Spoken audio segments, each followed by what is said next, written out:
jumătate de credit. Lasă omul să savureze plăcinta mea.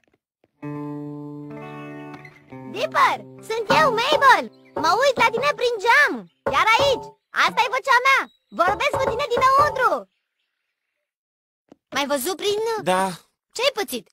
nu vreau să vorbesc acum. Bravo. Am petrecut tot timpul ăsta cu ființele alea, jumate bărbat, jumate taur. Și a început. Dar au vrut să facă o chestie foarte grea, de-a dreptul oribilă, care nu era corectă. Și am spus nu. Ai fost bărbat și l-ai ținut piept, da? Hă? Ai făcut ce trebuia, chiar dacă nimeni nu te-a susținut. Îmi pare o chestie bărbătească, dar ce știu eu? Stai puțin. Oare ochii îmi joacă feste? Ai un fir de păr pe piept. Așa e primul. E incredibil, e primul. Fii atent, test de putere. Fii atent, pituitor. Pătăitor? Tipul ăsta are păr pe piept.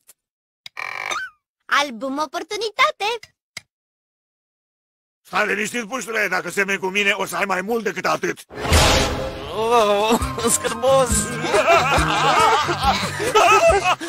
Serios, e dezgustător. Oh, nu din nou. Mesajul numărul 36. Frumosule, sunt eu, Leneșa Susan. Voiam să te salut, bună! Că pisicile mele voiau să te salute. Spune bună, Donald! Bravo, Cindy, spune bună! Domnule Pisicos, e rândul tău să spui.